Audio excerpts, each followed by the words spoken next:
Before we dive into today's episode, I have something truly special to share. Next September, I'll be leading an intimate women's retreat through the south of France and northern Italy, and you're invited. Picture this: mornings exploring the colorful markets of the French Riviera, afternoons sipping wine, and a hotel view with golden Mediterranean sunsets. Whether you love photography, food, or just want to reconnect with your playful creative self, this trip is designed for you. Spots are limited, so if all this sounds like your kind of adventure, please visit tourwithabsolutely.com and look for the tour France and Italy with Crystal. You can also send me a message or check out the show notes. Claudine Hemingway is a descendant of famed writer Ernest Hemingway. We bumped into each other at a party and decided to team up and dive deep into French history, but with a twist, by bringing a spotlight to those lesser-known creatives in France. This is History with a Hemingway. Welcome back, guys. I'm here with Claudine, and today we're talking about Notre Dame once again, but we're talking about the contemporary windows. They no longer exist, but Claudine's going to tell us all about them. Yeah, this is kind of a big thing that's come up lately because and I'll tell you at the end, we've talked about it a little bit before, but there's another uproar right now about Notre Dame with the contemporary windows they want to install. But I don't think many people know that this did happen almost 100 years ago. 90 years ago, specifically, there was some windows that were contemporary that they decided to create and put into Notre Dame. So we're going to tell you a little bit about that. And if you are in France in the next couple of weeks, you could still see those in the town of Troyes at the Cité du Vitrail, which is the Museum of Stained Glass, I did go down there to see those, and it was fascinating. My mom would die in heaven if I would have taken her there. I didn't know about it. Troyes is a tiny, it's a city that's in the Champagne region. It used to be at one point kind of like the headquarters of France at one point, but there is a third of all of the stained glass in France. It's in this tiny town. There are churches like every other block. There's a church and inside filled with stained glass, and it was absolutely fascinating. Some of these churches go back to the Middle Ages. And this museum was pretty great. And I think it was like an hour and 20-minute train ride from Paris to go there to go see it. The exhibition again goes till beginning of March, but I think some of the windows that we'll talk about actually live there full time. And some of these I'm sure will eventually come to the museum that will be created next to Notre Dame. We could hope. I need to make it out there. There's just always so many places to go in France. I know. And then sometimes you think you're going to go and then time runs out and it's just, but leaving for the whole day, I got to do this stuff. But these windows, again, like many of the other things, the carpet, a bunch of other stuff, were kind of forgotten in Notre Dame until the fire. So these windows that we'll talk about today, some of them were unearthed in 2020 in the upper gallery of Notre Dame. They were first sent to the manufacturer of Vincent Petit to study. In 1935, Viollet-le-Duc's windows were all of a sudden they weren't very fashionable. People cited they criticized them. They thought they were too pale and boring. Viollet-le-Duc actually had taken out the middle-aged windows, which were mostly white, to replace them. So again, now we're having this discussion once more. In the 1930s, Louis Ballet was in charge of selecting some new artists, but these artists had to fund the project themselves. They had to pay for everything on their own in hopes of seeing their stuff, of course, in Notre Dame. In 1937, there was an exhibition, the Pontifical Pavilion at the World's Fair. They had created a whole entire pavilion there that had all these stained glass windows because they wanted to hopefully get up some support and interest and money. But they were criticized because they didn't keep up with the cathedral's architecture. The Commission of Historical Monuments said the windows didn't align with each other, nor the colors or the design. So you had these 12 different artists, and everybody was like, cool, okay, break. Everybody do what you want to do. But nobody was like, okay, well, let's use these colors or let's use these ideas. Everybody just did whatever they wanted. The windows were never fired. So usually with stained glass, they fire it, which kind of adheres the color and everything. They never did that with these, which was probably good and bad. They when they did that, it was because they thought, well, we're not going to do that until we know that we're going to do these things. But it wasn't so good when it came to 90 years later and finding these windows. The Viollet-le-Duc windows that we see is, of course, the ones that are in the back in the chapels. So all the ones in the chapels, a few of the ones in the church, because we've talked about the chapels. There's some of them that are like this piece goes back to the 17th century. But when you look at the church, the rose windows are from the 12th century or 13th century. And then if you look up really high, you do actually see some contemporary windows that were done by one of the gentlemen we'll talk about. But when this project happened, everybody was flipped out about it, just like they do today. Those that were against it was Gabriel Robert. He was the Grand Inspector of Historical Monuments. He thought the Viollet-le-Duc windows were just fine and they didn't need to be replaced. Aliette de Maille was the vice president of the safeguarding of the French art. He also thought everything should be just fine. Each window was created to reflect the artist's vision.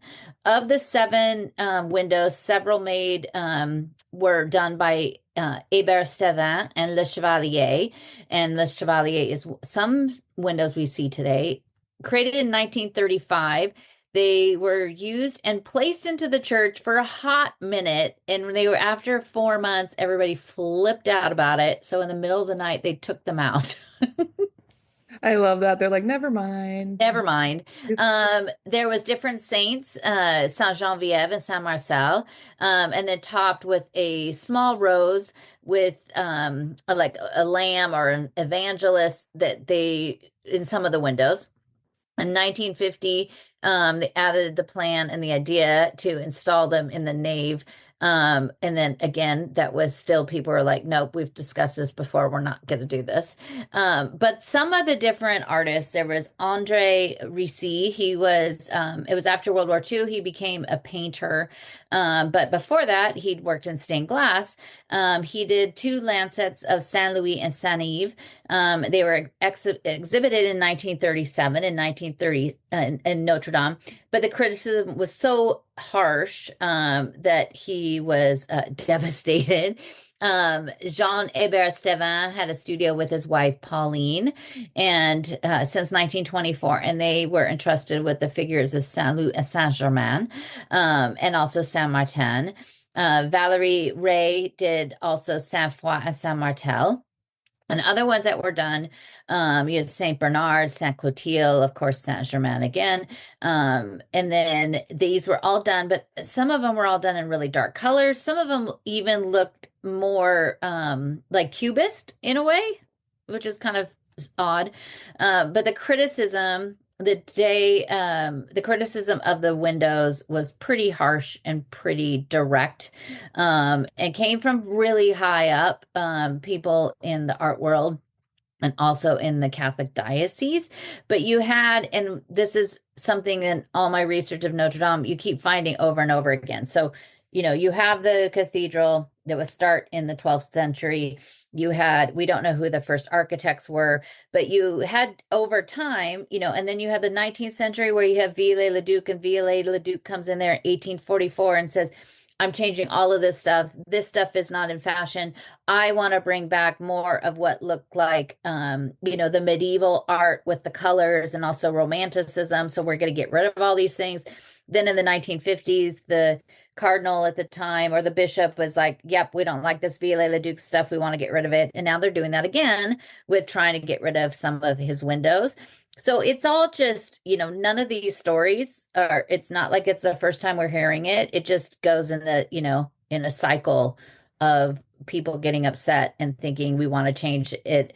And I think it's good to leave the mark on it from a certain period.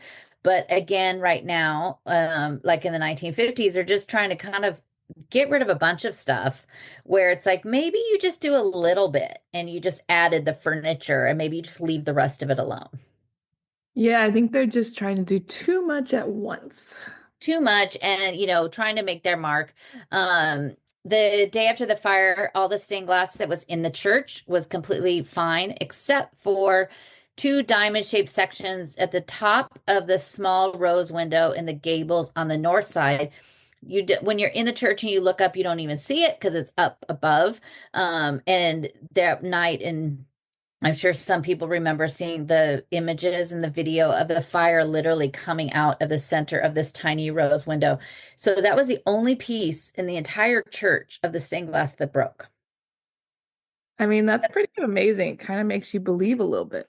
And they took all the stained glass of the upper part of the choir. They took all of those out because they were like, well, this was the closest to the heat and the fire. So we had took everything out to check it and to clean it. The lead deposits on it, but because some of it hadn't been cleaned in 150, 160 years, there was just a very, very thick layer of dust and soot and gunk and everything, which they do actually say maybe protected it a little bit. I mean, I could believe all that dirt protected it. Yeah. And the stained glass windows, they said they're set to be restored in later phases of the work. A lot of like the rose windows. I mean, you went in there when your mom was in town and for your first visit, and the stained glass windows, if you go in, especially on a nice sunny morning, the rose windows are insane. They're so amazing. But if you look on the outside, you could tell how it's not very clean on the outside. So I don't know if that's something they're going to plan to do because they've taken all that scaffolding down. So I don't know if they're still going to clean the outside a little bit, but it's pretty amazing. And if you are in Paris and it's a sunny morning, go over there right away and watch the sunrise through the windows. Oh, I love that idea. It's like I did that recently. And because the church is so white, the light coming in was throwing the colors of stained glass onto the walls, and you could just see it in all these beautiful spots because the walls are so white. I know it feels like too clean. It is too clean. I just had somebody recently email me and say that, they had this huge attachment to the church, like this almost like spiritual attachment with with the church itself. And that she was also maybe a little afraid to see it because what if it has changed and the ghosts were gone? And I did say, it's for me, I'm so happy to be able to be back inside of it for after so long. But there is something that's really missing. It is too sterile. Um, the character of much of the church we've talked about when we talk about the chapels, the character is gone. And this morning I went over to Saint-Sulpice, which is the closest to me. And I was in there this morning and I was the only person in there. And there's just something more like comforting about it because it does have these other little details that they've kind of stripped away from Notre Dame. Yeah, and I guess it was unavoidable because it's like new. It is. I mean, it's basically turned back to 160 years ago. So it is so clean, but it's going to be dirty in no time. There's already some spots where I see that there's some water leaking onto the stone. But it is pretty amazing. Of those 1930s windows, 12 of them, 7 had been returned to the artist. So when they took them out, they basically just said, all right, guys, come pick these up. We don't want them. 7 of them returned. So 5 of the sets were the ones that were still there, what they found in the upper gallery. In the nave's southern back gallery, that's where they found the 5, and they were by Lousier, Reny, Mathieu, Coutier, and Rayard. Those are the ones. Jacques Le Chevalier's family in 2013 returned the windows that he had done to Notre Dame on the 850th anniversary of the cathedral. They donated those to the Stained Glass Museum that's there in Troyes. None of the crates discovered were damaged at all. Some of the windows had never been fired, as I mentioned, so it added to definitely added to how the windows were. As soon as they had them, they looked at them and had them restored, which meant uncrating them and repackaging them.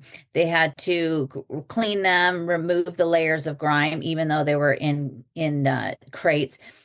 They had to remove all the dust and the pathogens and the lead, which is a whole different thing.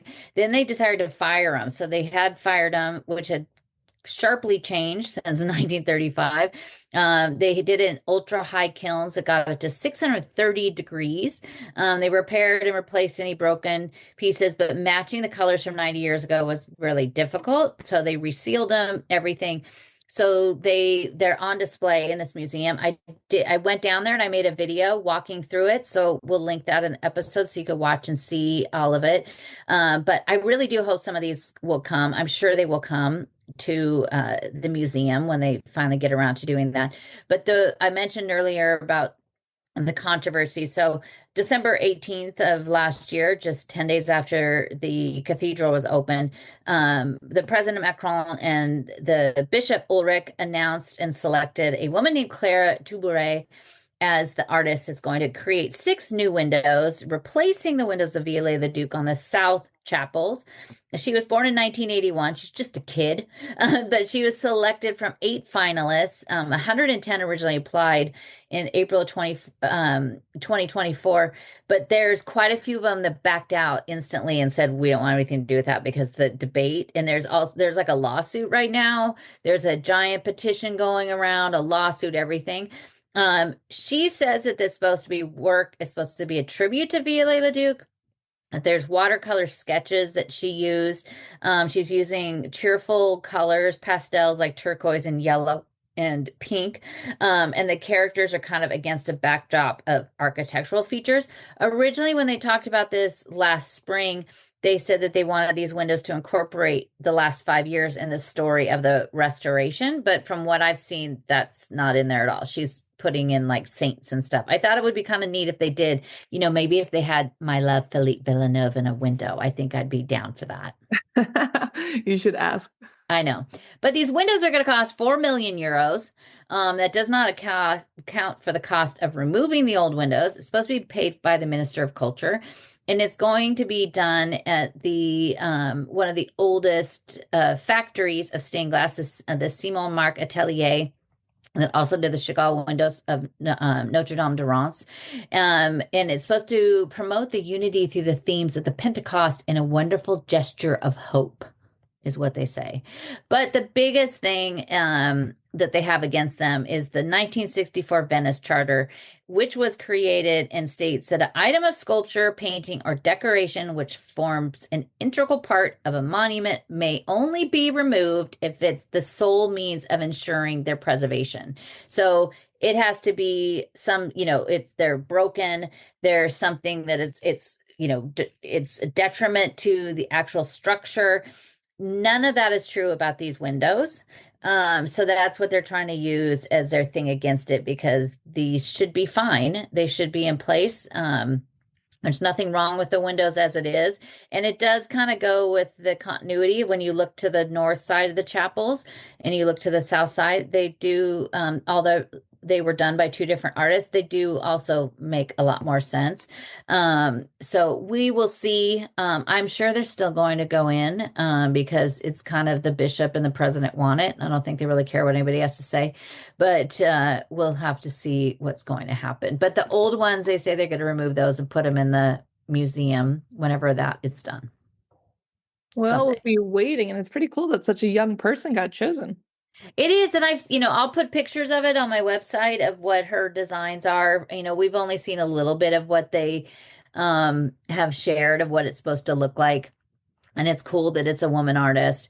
I just think that, they should just leave it alone and just leave it how it is. But there's one chapel on the south side that has the window of the Tree of Jesse, which is a really intricate window. That's a little bit different from the other ones that are all the grisaille. So they're all in like the geometric design with the gray and pastel colors. Those are the ones that'll be supposed to be removed, not the Tree of Jesse, thankfully. Well, we can only wait and see. And I'm sure you'll be sending pictures and videos when it's done. Oh, for sure. And I will do another episode about the other stained glass, the rose windows and the story of the rose window and the other windows of the cathedral down the road, and some more, of course, about Notre Dame in the next few weeks. Well, guys, head over to ClaudineHemingway.com, book her for a tour, watch her live videos, and tune in next week. Thanks for listening today, guys. If you're interested in learning more about Claudine, her tours, history, and the beautiful photographs that she posts all over Instagram, tune into her website, ClaudineHemingway.com.